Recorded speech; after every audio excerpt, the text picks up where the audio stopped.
Parang isang digmaan sa lupa, ang pamilya Muhlach ay nasa gitna ng magulong laban matapos maglagay ng cryptic na mga post sina Nino Muhlach at ang kanyang asawa, si Diane Tupaz, sa social media. Si Diane, na tila isang inaing tigre, ay nagpakawala ng matinding pahayag sa Facebook na puno ng galit at determinasyon para sa hustisya. Bagaman hindi malinaw ang detalye ng insidente, sinisi niya ang kademonyohan at kababuyan na umano'y ginawa sa kanilang pamilya na parang isang madilim na anino na bumabalot sa kanilang buhay.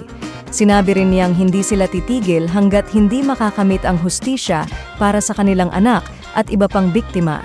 Kasabay nito, si Nino ay nagpost ng cryptic na mensahe na "Inumpisahan nyo, tatapusin ko", na tila isang babala sa isang kontrobersya na kinasasangkutan ng isang aktor na malapit sa kanya. Ang kanyang pinsan na si Andrew Muhlach at ang anak ni Aga Muhlach at Janice de Belen na si Luigi Muhlach ay sumuporta rin sa kanilang mga post.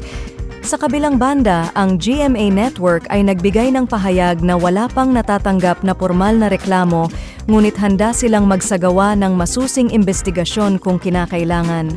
Ang mga chismis ay nagsasabi na ang dalawang independent contractor na sina Jojo Nones at Richard Dode ay sangkot sa insidente na nauugnay sa anak ni Nino na si Sandro Muhlach, na tila naging biktima ng isang malupit na kababuyan.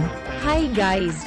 Ito po si Helena na nagsasabing kung nagustuhan mo ang video na ito, please hit like and subscribe to our YouTube channel. Maraming salamat!